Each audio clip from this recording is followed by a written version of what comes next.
Hello my dear student, welcome to the my YouTube channel. Student, आपण last लेक्चरमध्ये glycolysis बद्दल discussion केलात. आज तीच ग्लायकोलायसिस कंटिन्यू पुढे करणार आहात स्टुडंट. तर स्टुडंट, आपण लास्ट लेक्चरमध्ये ग्लायकोलायसिसच्या 10 स्टेपला डिस्कस केला. ठीक आहे ना स्टुडंट? त्यापैकी स्टेप नंबर 6 तुम्हाला आठवते का? एकदा बघा. स्टेप नंबर 6 मध्ये असं बघितलात तुम्ही, टू मॉलिक्युल्स ऑफ, बघा, two molecules of glyceraldehyde glyceraldehyde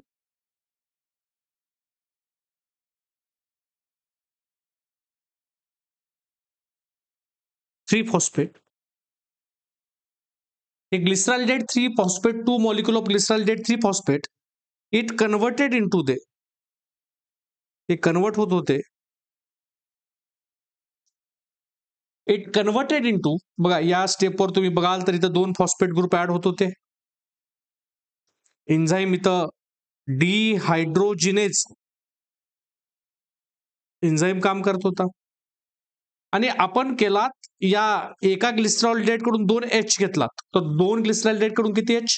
म्हणजे एकाकडून 2 H, तर दोघाकडून दुसरे 2 H, म्हणजे टोटल 4 H. हे 4 H कुणाला दिलात आपण? 2 NAD+ ला. आणि 2 NAD+ हे 4 H घेऊन कन्वर्ट झाले होते 2 molecule of NADH2 plus 2H+. आणि glyceraldehyde it converted into the 1,3 bisphosphoglyceric acid. Glyceric acid किती मॉलिक्यूल? याच्या पण 2 मॉलिक्यूल. किती कार्बन? 3 कार्बन. ठीक आहे, असं बघितलं. बघा, याबद्दल थोडंसं बघा. आता एनसीईआरटी थोडंसं समजून घेणं महत्वाचं. या केसमध्ये एनसीईआरटी मध्ये काय लिहिलं बघा, there is a 2 redox equivalent are removed from the each molecule of glyceraldehyde 3-phosphate, okay, in the form of 2 hydrogen atom. म्हणजे काय, नेमकं काय बघा, 2 रिडॉक्स इक्विव्हलंट म्हणजे काय हे समजून घ्या. पहिली गोष्ट विद्यार्थी मित्रांनो, बघा, 1 redox equivalent म्हणजे 1 हायड्रोजन ॲटम आहे. 1 redox equivalent म्हणजे 1 हायड्रोजन ॲटम आहे. आता मी काय म्हणत आहे, मी इकडे थोडंसं बघा. 2 redox equivalent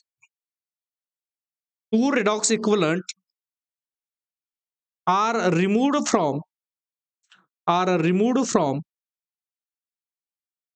each molecule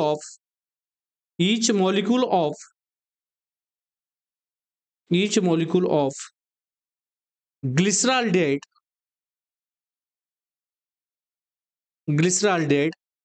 3-phosphate in the form of 2 hydrogen atom. बघा, 2 रिडॉक्स इक्विव्हलंट. आता रिडॉक्स म्हणजे कोण? ज्याचा ऑक्सिडेशन प्लस रिडक्शन होते ते रिडॉक्स, बरोबर ना? ग्लिसरॉल्डिहाइडनं 2 H दिला. म्हणजे याचं काय झालं? ऑक्सिडेशन झालं, बरोबर? ग्लिसरॉल्डिहाइडनं हे 2 H दिला, तर ग्लिसरॉल्डिहाइडचं काय झालं? ऑक्सिडेशन. हे 2 H कोण घेत आहे? NAD+. NAD+चं काय झालं? रिडक्शन. ऑक्सिडेशन रिडक्शन झालं म्हणजे काय झालं? रिडॉक्स. ओके. आणि रिडॉक्स कोण करताय मित्रांनो? बघा, हायड्रोजन हा रिडॉक्स करताय. तर ड्युरिंग द ग्लायकोलायसिस, बघा, 2 रिडॉक्स इक्विव्हलंट रिमूव्ह होत आहेत each molecule of glyceraldehyde 3-phosphate. म्हणजे एका ग्लुकोजला जर कंप्लीट करायचं असेल तर मी असं म्हणू का, 4 redox equivalent are removed from 1 glucose during glycolysis. ज्यावेळेस ग्लायकोलायसिस होते त्यावेळेस किती redox equivalent? 4 redox equivalent removed होतील. ओके, तर ही गोष्ट तुम्हाला लक्षात ठेवायला पाहिजे. देन एनसीईआरटीने एक छोटीशी क्वेश्चन केलाय, what is the fate of pyruvic acid. आता जो पायरुव्हिक ऍसिड तयार झाला त्या पायरुव्हिक ऍसिडचा फेट काय? So what is the fate of pyruvic acid, काय सांगू शकता बरं? सांगा बरं मला. What is the fate of pyruvic acid. पायरुव्हिक ऍसिडचा काय फेट आहे? काय फेट आहे पायरुव्हिक ऍसिडचा? सो याचा आन्सर काय देऊ शकतो? Depends upon the cellular need. सेलला कसं गरज आहे याच्या बेसवर आपण पायरुव्हिक ऍसिडचा फेट डिस्कस करू शकतो. So it's depend upon the cellular need. याचा आन्सर काय असेल? इट्स डिपेंड अपॉन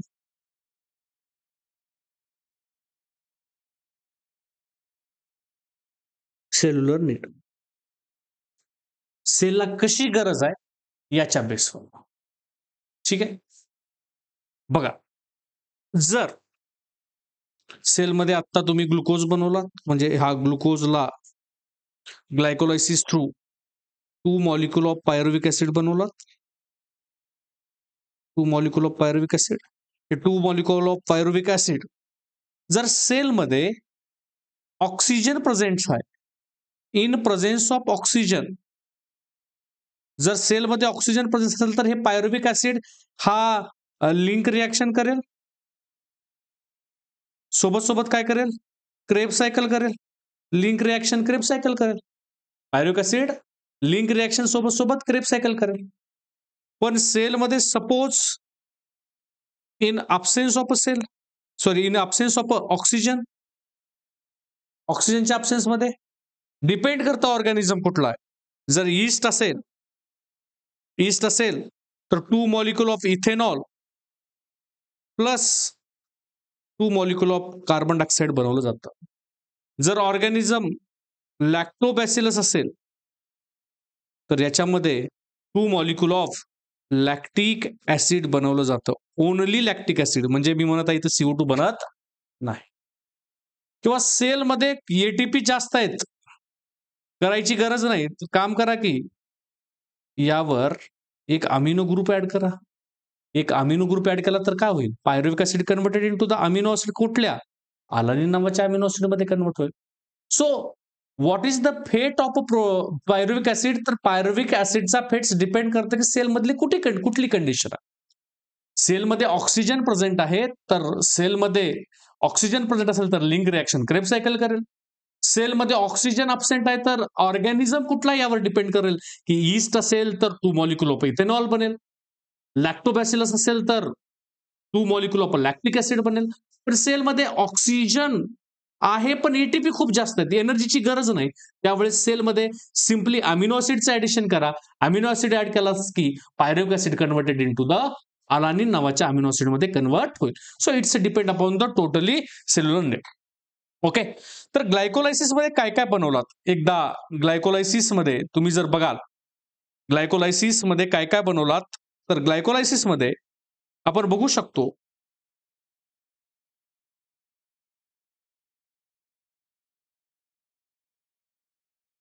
ग्लायकोलायसिस मध्ये आपण प्रत्येक स्टेपवर, म्हणजे कुठं काय झालंय नेमकं आपण डिस्कस करू. ग्लायकोलायसिस मध्ये इन ग्लायकोलायसिस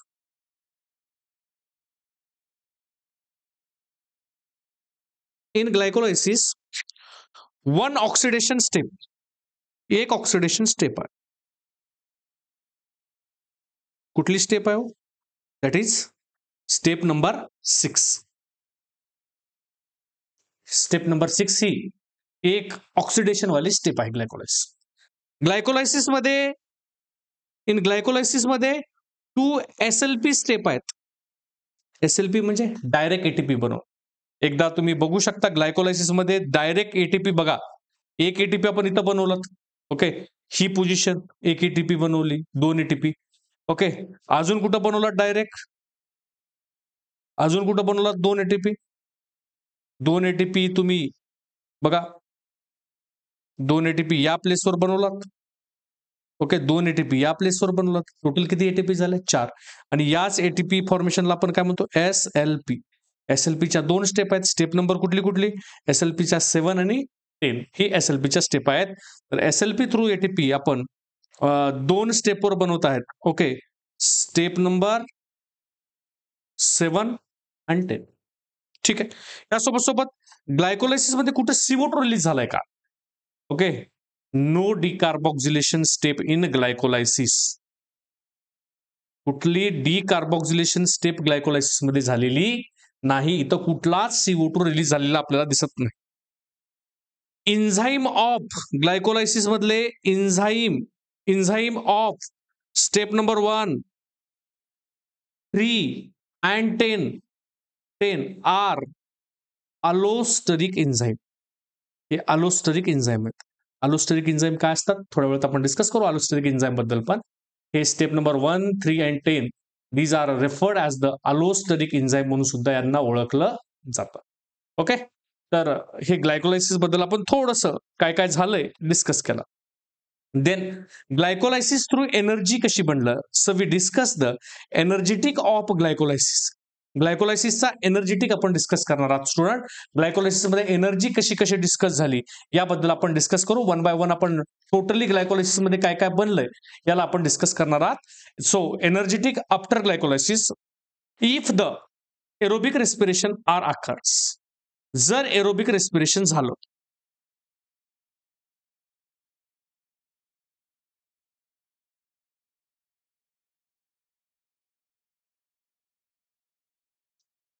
जर एरोबिक रेस्पिरेशन झालं ठीक आहे. एरोबिक रेस्पिरेशन झालं तर ग्लायकोलायसिस मध्ये काय काय बनतं बघा. एकदा मला सांगा total ATP produce by SLP. ठीक आहे. Total ATP produce by SLP. SLP through किती एटीपी बनलेत तर आपण बघू शकतो. SLP थ्रू टोटल एटीपी किती बनलेत 4 एटीपी. 4 एटीपी बनले. ठीक आहे. कुठे यूज केलात का. येस, आपण 2 स्टेपवर एटीपी यूज केलात. तर 2 एटीपी 2 स्टेपवर स्टेप नंबर 1 आणि स्टेप नंबर 3 तुम्हाला आठवत असेल तर आपण इथे एटीपी यूज केलात. The net gain by SLP किती आला. Okay, net gain by SLP किती आला. नेट गेन बाय SLP किती आला. 4 मधून 2 गेले तर SLP थ्रू आपल्याला नेट गेन 2 एटीपी आहे. Okay, SLP through net gain 2 molecules of ATP आहे. ठीक आहे. यासोबत सोबत ग्लायकोलायसिस मध्ये अजून काय बनलंय NADH बनलंय बरोबर. ओके, NADH2 किती NADH2 2NADH plus 2H plus. आणि हे 2 NADH 2H प्लस जर ETS थ्रू जातील by ETS electron transport system through जातील. हे जातात कुठं या 2 NADH ला आपल्याला न्यायचं कुठं मायटोकॉन्ड्रियाच्या मॅट्रिक्स मध्ये.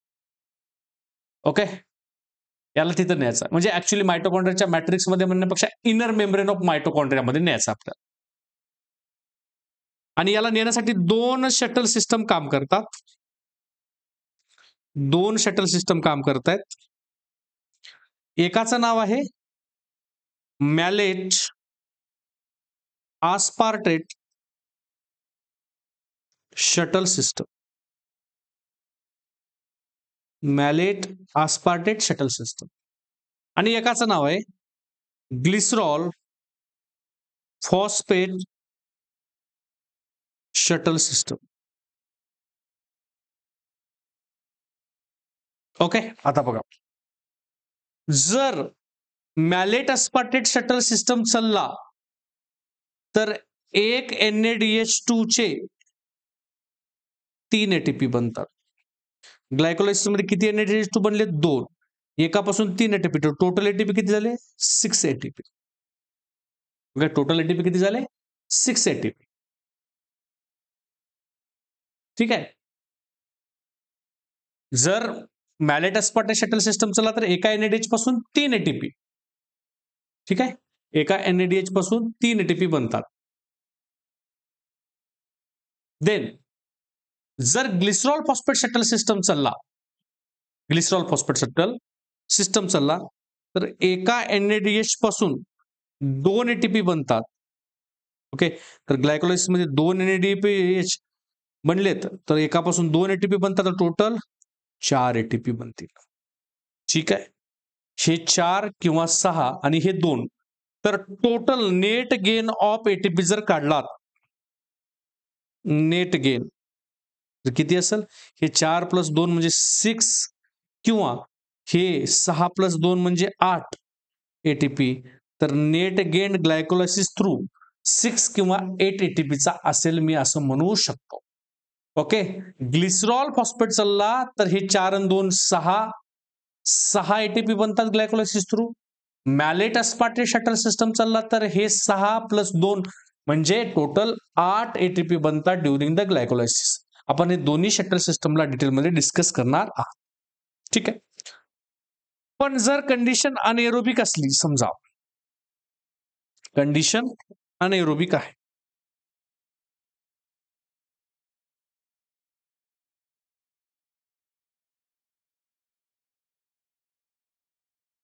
अनएरोबिक कंडिशन आहे, तर अनएरोबिक कंडिशन आहे तर इथे ETS अब्सेंट असते. ETS अब्सेंट असते आणि ETS अब्सेंट आहे तर फक्त काय होईल? Glycolysis total ATP produce by SLP हे 4 असतील, 2 यूज केलात. ओके, 2 यूज 2, तर टोटल किती ATP बनतील? 2. नेट गेन 2 ATPचा असेल. ठीक आहे.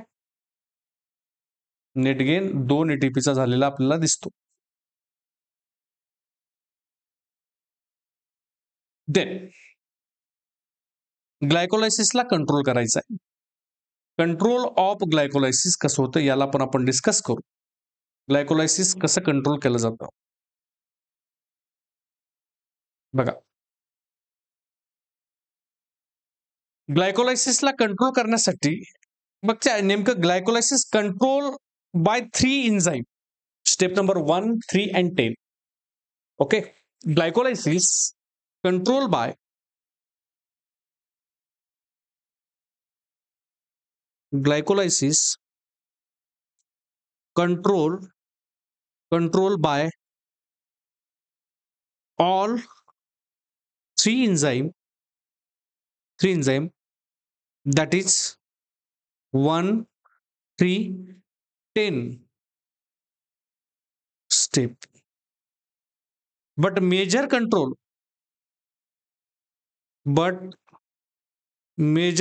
by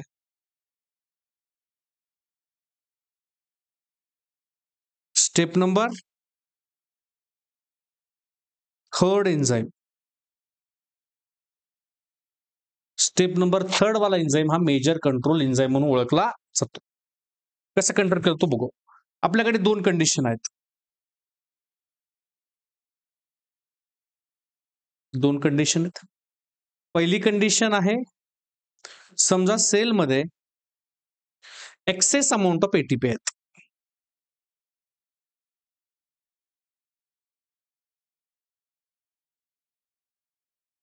दुसरी कंडिशन, सेलमध्ये ATP कमी आहेत. 2 कंडिशन आहेत. सेलमध्ये आता ATP खूप जास्त प्रमाणात, तर ग्लायकोलायसिस करायची गरज नाही. तर याला कंट्रोल कसं केलं जातं बघा. समजा हा आपल्याकडे असणारा एन्झाईम,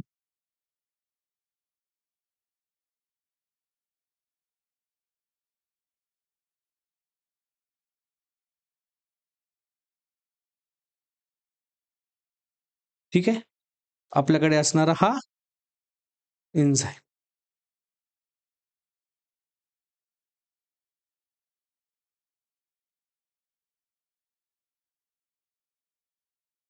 ठीक आहे. ही एन्झाईमची ऍक्टिव्ह साईट आणि ही ऍक्टिव्ह साईट सोडून अदर साईट. ओके. बघा, एन्झाईमची ही ऍक्टिव्ह साईट जिथे सबस्ट्रेट मॉलिक्यूल बाइंड करते, आणि अदर दॅन ऍक्टिव्ह साईट आहे त्याला आपण which is referred as a allosteric site म्हटलं जातं.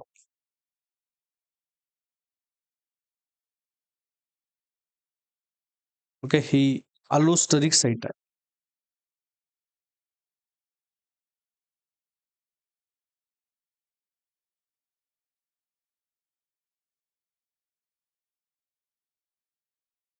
समजा सेलमध्ये आता एटीपी जास्त आहेत, हा एटीपी आहे.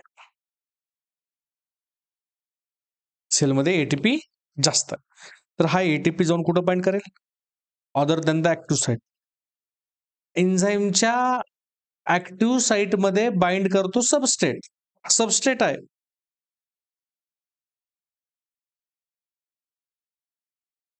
हा एन्झाईम कुठला? फॉस्फोफ्रुक्टोकायनेज, स्टेप नंबर 3 चा.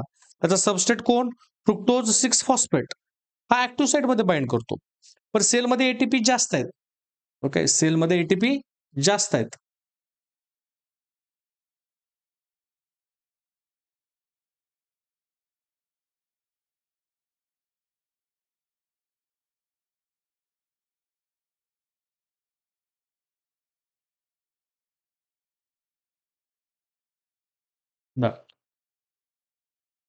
सेलमध्ये एटीपी जास्त आहे.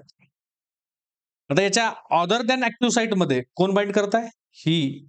जर तुम्ही बघितलं, हा एटीपी मॉलिक्युल्स, हा एटीपी मॉलिक्युल्स कुठं बाइंड करणार आहे? ऍक्टिव्ह साईट का other than active site? Other than active site. हा जाऊन इथं बाइंड करणार आहे. ही other than the active site आहे, इथं बाइंड करणार. आणि ही आहे ऍक्टिव्ह साईट. ऍक्टिव्ह साईट मध्ये कोण बाइंड करतं? हा मॉलिक्युल सबस्टेट. हा सबस्टेट जाऊन बाइंड करते. आता लक्षात घ्या, इथं एटीपी जाऊन बाइंड करेल. इथं एटीपी जाऊन बाइंड केला, कारण एटीपी सेलमध्ये जास्त आहे. एटीपी बाइंड केला की टेम्पररी ऍक्टिव्ह साईटमध्ये चेंज येतो.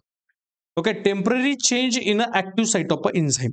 ओके, या ऍक्टिव्ह साईटमध्ये टेम्पररी चेंज येतो. टेम्पररी चेंज येतो. टेम्पररी चेंज येत आहे, तर या ऍक्टिव्ह साईटमध्ये कोण नाही बाइंड करणार? सबस्ट्रेट बाइंड नाही करणार. सबस्ट्रेट बाइंड नाही करणार तर fructose 6 phosphate, fructose 1,6 bis phosphate मध्ये कन्वर्ट होणार. फ्रुक्टोज 1,6 बिस फॉस्फेट यावर 3PGL DHAP बनणार नाहीत. पुढची फर्दर रिॲक्शन होणार नाही. अल्टिमेटली पायरुव्हिक ऍसिड बनणार नाहीत, तर NADH बनणार नाहीत, एटीपी बनणार नाहीत. आणि एटीपी बनणार नाही तर सेलमध्ये एटीपीच बनून न द्यायचा, कारण सेलमध्ये ऑलरेडी एटीपी खूप जास्त प्रमाणात आहे. ठीक आहे, असं कंडिशन करा. तर ATP which act as a allosteric inhibitor. हा अलोस्टेरिक इनहिबिटर म्हणून काम करत आहे एटीपी. लक्षात घ्या. समजा कंडिशन नंबर 2, आपल्याकडे एटीपी कमी आहे.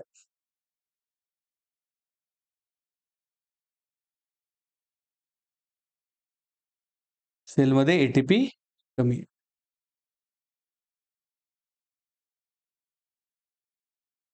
ही ऍक्टिव्ह साईट, ही अलोस्टेरिक साईट. सेलमध्ये एटीपी कमी आहे म्हणजे सेलमध्ये कोण असेल?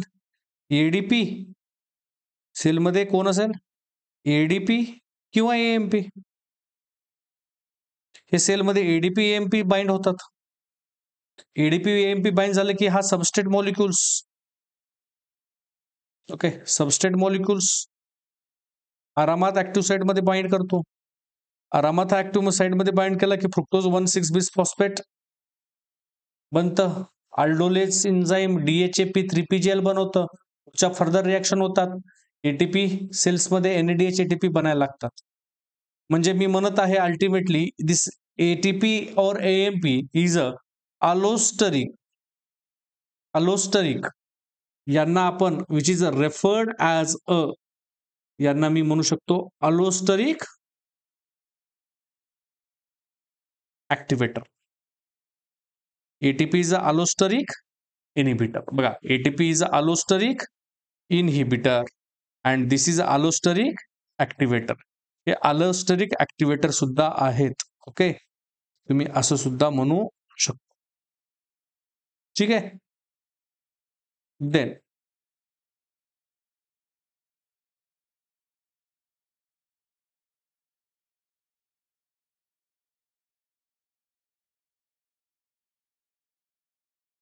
देन हे झालं कंट्रोल ग्लायकोलायसिसचं.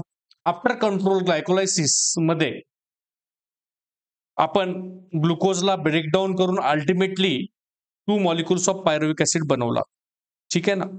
देन यानंतर आपल्याला डिस्कस करायचं आहे, we discuss the another important reaction which is referred as link reaction, also called as. Okay, दुसरं आपण डिस्कस करू link reaction also called as a formation of acetyl coenzyme A, gateway or transition reaction. ठीक है. This reaction occurs in the mitochondrial matrix. Okay, so it occur in a mitochondrial matrix. Link reaction. Okay, it occur in a mitochondrial matrix. मायटोकॉन्ड्रियाच्या matrix मध्ये होतो. ठीक आहे. Then this link reactions connect the glycolysis and Krebs cycle. ची connect करत आहे. It connect the glycolysis and Krebs cycle. Glycolysis आणि Krebs सायकलला कनेक्ट करण्याचं काम या लिंक रिएक्शनचा ऍक्च्युली कोण करतंय कनेक्ट, तर असिटिल कोएन्झाइम ए. म्हणजे मी असं म्हणू शकतो acetyl coenzyme A is connecting link between the glycolysis and link reaction. Okay, acetyl coenzyme A is a connecting link between the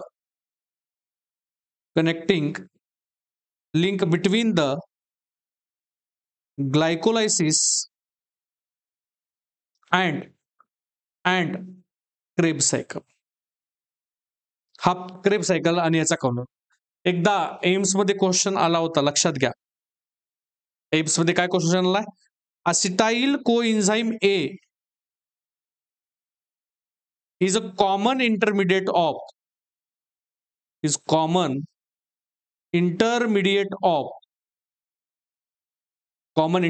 of fat, carbohydrate and protein metabolism. म्हणजे कोणी जरी ब्रेकडाऊन केलं, कोण कार्बोहायड्रेट केला, फॅट केला किंवा protein केला, तर सगळे कुणामध्ये तयार होतील, सगळे म्हणजे अल्टिमेटली त्यांचा ब्रँचिंग पॉइंट कुठे येणार आहेत, अस्टिल कोएन्झाइम ए. तर अस्टिल कोएन्झाइम इज अ कॉमन इंटरमिडिएट आहे fat, carbohydrate and protein metabolism. याला कसं जस्टिफाय करू, मी या स्टेटमेंटला कसं जस्टिफाय करू बघा इकडे थोडंसं. हा ग्लुकोज मॉलिक्यूल जो ग्लायकोलायसिस मध्ये बनवला, हा ग्लुकोज मॉलिक्यूल ड्युरिंग ग्लायकोलायसिस हा कन्वर्ट होतो पायरुविक ऍसिड मध्ये. ओके, ग्लायकोलायसिस मध्ये glucose molecule it converted into the pyruvic acid. Link reaction मध्ये हा पायरुविक ऍसिड कन्वर्टेड इनटू, म्हणजे pyruvic acid it converted into the acetyl coenzyme A during the link reaction. ज्यावेळेस link reaction होईल त्यावेळेस pyruvic acid असिटिल coenzyme ए मध्ये convert होईल आणि ultimately हा acetyl coenzyme A it enter into the Krebs cycle. हा Krebs cycle मध्ये enter करेल. ठीक आहे. देन बघा थोडंसं, हे glycolysis link reaction Krebs cycle. समजा आपल्याकडे आफ्टर ग्लुकोज जर फॅट प्रेझेंट आहे, हा फॅट, आणि सेलमध्ये ग्लुकोजच्या नंतर फॅटलाच तोडलं जातं. फॅटचं ऍक्च्युअल मध्ये बीटा ऑक्सिडेशन होतं आणि fatty acid beta oxidation convert करून ऍक्च्युअली हे कन्वर्ट होतात असिटाइल कोएन्झाइम ए मध्ये, आणि पुन्हा असिटिल कोएन्झाइम ए कुठं कन्वर्ट करतो, क्रेब सायकल मध्ये. समजा सेलमध्ये या सोबत फॅट, ग्लुकोज, देन सेलमध्ये सपोज प्रोटीन प्रेझेंट आहे. प्रोटीन ला ब्रेकडाऊन करून कन्वर्ट केलं जातं अमिनो ऍसिड्स मध्ये. हे अमिनो ऍसिड एकतर कन्वर्ट होतात पायरुविक ऍसिड मध्ये, नाहीतर कन्वर्ट होतात असिटिल कोएन्झाइम ए मध्ये, आणि असिटिल कोएन्झाइम ए क्रेब सायकल मध्ये कन्वर्ट होतात. मला इथं एवढं म्हणायचं आहे की बेसिकली कुठलाही फॅट असू द्या, ग्लुकोज असू द्या किंवा प्रोटीन असू द्या, ग्लुकोज, फॅट, प्रोटीन अल्टिमेटली कशामध्ये येत आहेत, असिटाइल कोएन्झाइम ए मध्ये येत आहेत. आणि अल्टिमेटली ऍसिटिल कोएन्झाइम ए मध्ये येत आहेत, तर it is a common intermediate between the aerobic respiration म्हणा किंवा it is a common intermediate of a fat, carbohydrate and protein metabolism म्हणू शकता. तर acetyl coenzyme is connecting link between the glycolysis and Krebs cycle किंवा acetyl coenzyme is a intermediate आहे. एम्स मध्ये विचारलेला question आहे. त्यामुळं सिम्पली असा क्वेश्चन पण बघू आपण शकतो. लिंक रिएक्शन मध्ये एक एन्झाईम काम करत आहे, महत्वाचा एन्झाईम आहे लिंक रिएक्शन मध्ये पार्टिसिपेट करणारा. या एन्झाईम बद्दल पण आपण महत्वाचं थोडंसं डिस्कशन करू. लिंक रिएक्शन मध्ये जो एन्झाईम आहे, हा एन्झाईम लिंक रिएक्शन मधला एन्झाईम, या एन्झाईमचं नाव आहे, या एन्झाईमचं नाव आहे पायरुवेट डिहायड्रोजिनेज कॉम्प्लेक्स.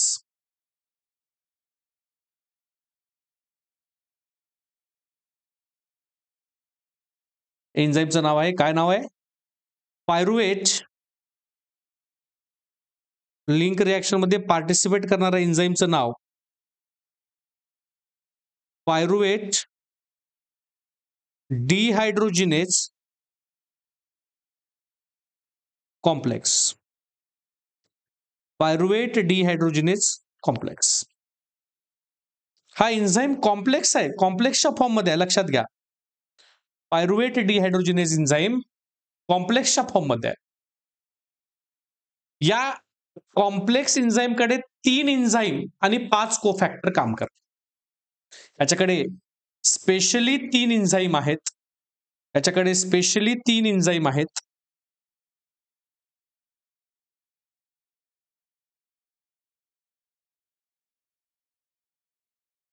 तीन एन्झाईम आहेत आणि 5 कोफॅक्टर काम करत आहेत या रिएक्शन मध्ये. 3 एन्झाईम कुठले आहेत तुम्ही लक्षात ठेवू शकता. याला लक्षात ठेवण्यासाठी खूप इझी वे न तुम्ही या गोष्टीला लक्षात ठेवू शकता. कुठले 5 आहेत बघा थोडस इकडं. 5 जे आहेत ते डी डी टी. काय डीडीटी आहे? D for D carboxylase. दुसरा डी डिहायड्रोजिनेज आणि टी ट्रान्सअसिटायलेज. ते 3 एन्झाईम काम करतात. 5 कोफॅक्टर कुठले कुठले आहेत?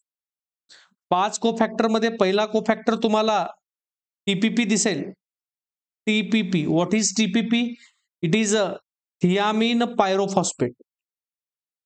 Thiamine pyrophosphate, not thiamine, it is a thiamine. Thiamine pyrophosphate. अजून काय? Lipoic acid. Lipoic acid. अजून काय आहे? Mg2+. अजून काय? कोएन्झाईम ए. अजून काय? NAD+. So these are the 5 cofactor which is require in a link reaction. हे 5 कोफॅक्टर लिंक रिएक्शन मध्ये कामाला येत आहेत. ओके, हा 5 कोफॅक्टर आपण बघू शकतो. कुठले 5 कोफॅक्टर आहेत? तर हे 5 कोफॅक्टर ज्यामध्ये thiamine pyrophosphate, lipoic acid, Mg2+, coenzyme A, NAD+. These 5 cofactor which is a require in a link reaction. ठीक आहे. आता लिंक रिएक्शन्स कशी होते नेमकं याला पण डिस्कशन करूया.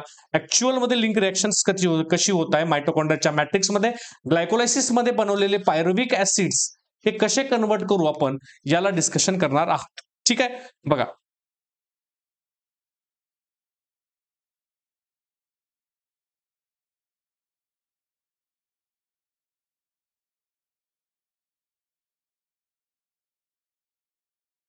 ठीक आहे.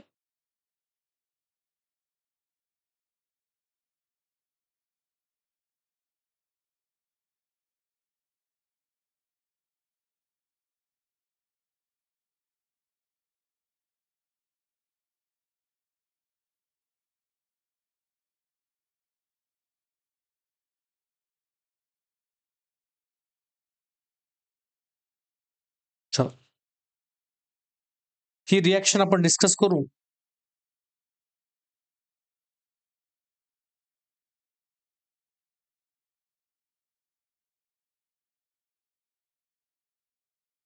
बघा.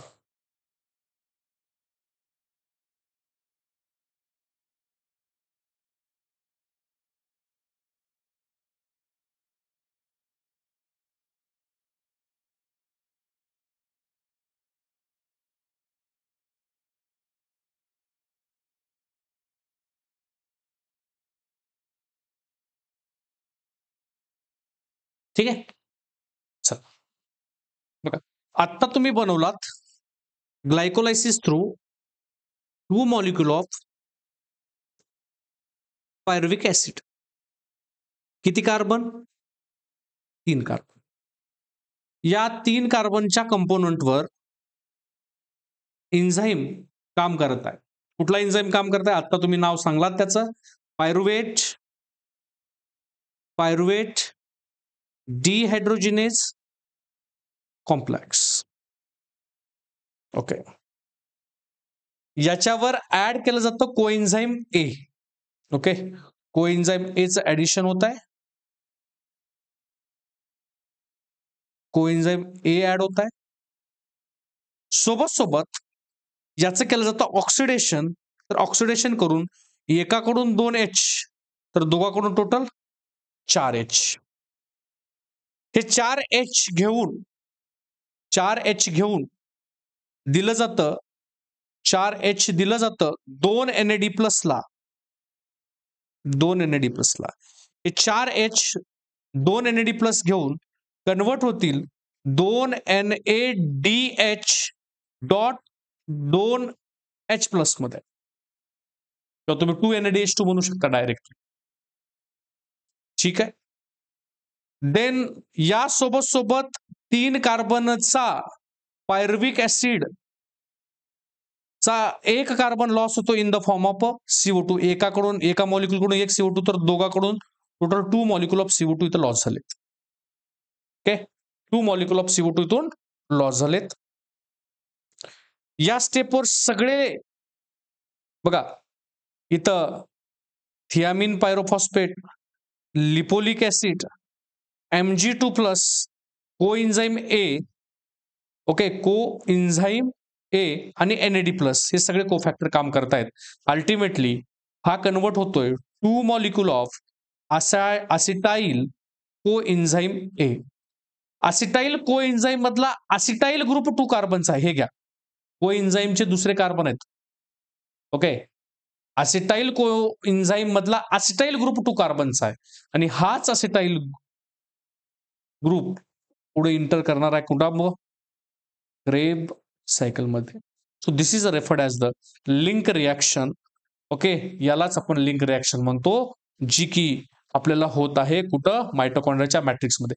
बघा बरं हो, इथं काय काय होत आहे? इथं 2 गोष्टी दिसतात. एक CO2 पण रिलीज होत आहे आणि याचे 2H घेत आहेत, म्हणजे ऑक्सिडेशन पण होत आहे. म्हणजे मी म्हणू it is referred as a oxidative decarboxylation. इथं ऑक्सिडेटिव्ह डिकार्बोक्सिलेशन झालेलं दिसत आहे. ठीक आहे. तर हे आपण डिस्कशन केला टोटल लिंक रिॲक्शन बद्दल. ओके. Thank you student.